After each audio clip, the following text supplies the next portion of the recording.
Salut Booktube, j'espère que tu vas bien. Alors nous revoilà aujourd'hui dans une nouvelle vidéo sur la chaîne 4e de couverture. Aujourd'hui je vous reviens avec une vidéo que j'ai vu passer sur la chaîne de la grande Nina Quill qui est je passe mon code de la route livresque.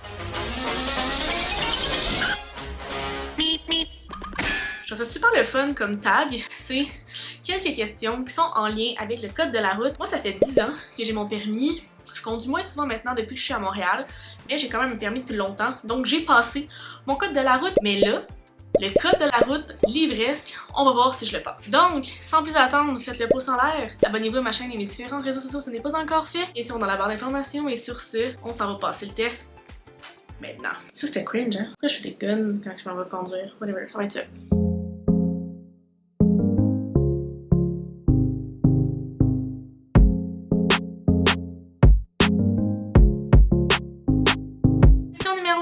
Le parking. À mon examen de conduite, il fallait que je fasse un parking de reculons, ça s'est super bien passé, et il fallait que je fasse un parallèle, mais ça s'était moins bien passé.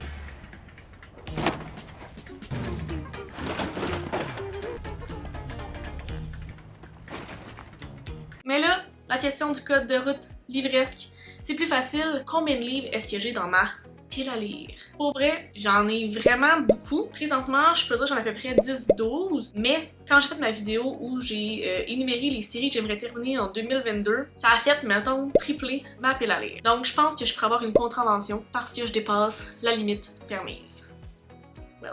Question numéro 2. Quelle limitation je donne à ma palle? Limite à quoi? Pour vrai, je donne 0 limitation à ma palle. C'est pourquoi ça devient tout le temps catastrophique parce que je ne gère pas bien ma palle, je gère pas mon temps là-dedans, puis je fais juste mettre des livres, je m'achète plein de livres, je suis comme oui, des livres dans la palle. Puis à un moment donné, je suis comme ah, mais j'ai pas assez de temps pour toutes les lire. Mais tous les livres peuvent rentrer dans ma palle. Il n'y a pas de limitation.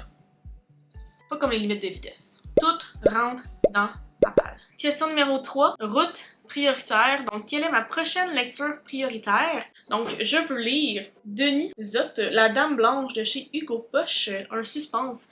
En fait, je veux lire parce que ça fait un petit bout que je l'ai reçu en service presse, puis j'ai pas eu la chance. J'étais beaucoup dans la fantasy, dans la romantasy récemment.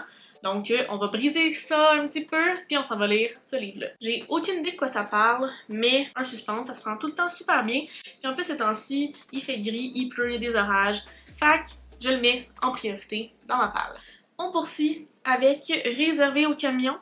Donc, quel gros pavé je prévois lire bientôt? Moi, je parlais de fantasy, romantasy. Je veux lire City of Bones, Book 1 par Cassandra Clare. Ça fait partie des livres que je veux lire en 2022. Fait qu'il faut que je commence par le premier. En plus, c'est un livre en anglais. Fait que tout pour m'aider. Tu sais, c'est juste 485 pages. C'est pas si pire que ça, mais pour moi, là ça s'approche du 500, plus que j'ai peur. Fait que, faut y aller. Il faut y aller. Let's go. La 5e question, réservée aux autobus. Donc, un livre que je veux lire dans une période spéciale. Pour ce faire, je vais parler de La Note brisée par Jessica David, hein, j'en perds mon signet, de chez Pratico Édition. Donc, je veux le lire dans l'avion, en voyage. Je sais pas pourquoi. C'est une romance, une chick lit, une fiction qui me donne envie de me laisser transporter, mais pas ici. On dirait que dans ma tête, j'étais comme je veux l'amener avec moi cet été. Rester à l'affût de où, quand, comment, et je vais pouvoir vous donner mon avis à ce moment-là. Puis est-ce qu'on peut parler de la couverture? C'est tellement beau. Puis la couleur, genre... Wow. 6e et avant-dernière question, c'est Stop. Stop. Un livre que j'ai abandonné. Et j'ai abandonné Mange, Priem d'Elizabeth Gilbert de Livre de poche. Ce livre-là, je l'ai lu une fois. Je comprenais pas le hype derrière ce livre-là. Puis je me suis dit, écoute, on retente l'expérience, on lui laisse une deuxième chance. Stop. Stop. Plus jamais. Je comprends pas, je ne comprends pas, je sais pas pourquoi, je sais pas si c'est parce que c'est écrit super petit, je sais pas si j'accroche pas avec le personnage principal, mais pour vrai, c'est pas un livre qui me convient. Donc là maintenant, je dois m'en débarrasser puis essayer de vraiment passer à autre chose. Dites-moi dans les commentaires si vous êtes comme moi. Êtes-vous team Mange Priem ou vous l'êtes pas? Allez, dites-moi tout. Donc la dernière et 7e question de mon code de la route l'ivresse issue de secours. Donc un livre que j'ai arrêté mais que je vais recommencer. Donc dans le cadre de mon club de lecture 4e couverture, on lit Le sang et la cendre par Jennifer Harman Trout. Et étant donné que c'était pas dans ma pile à lire à la base, puis je voulais lire les livres du roman Tessie, de la romance, tout ça, j'ai beaucoup de livres qui se sont accumulés. Fait que j'ai comme commencé 2 chapitres, j'ai arrêté. Et là je suis sur le bord de recommencer ma lecture parce que c'est une lecture qu'on doit terminer en juin.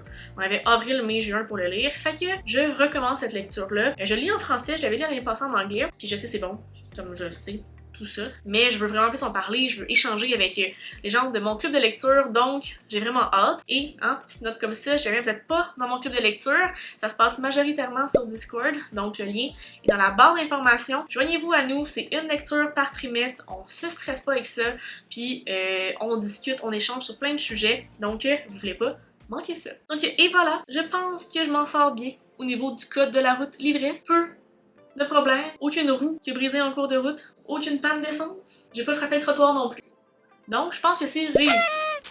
Donc voilà, j'espère que la vidéo vous a plu. Si c'est le cas, faites le pouce en l'air. Abonnez-vous à ma chaîne et à mes différents réseaux sociaux si ce n'est pas encore fait. Les liens sont dans la barre d'informations. Allez voir ma dernière vidéo en ligne juste ici. Je vous invite aussi à aller voir la vidéo de ma chère Nina qui a répondu comme une reine à ce beau petit tag-là. Et sur ce, je vous souhaite de très belles lectures et on se reparle très bientôt dans une nouvelle vidéo.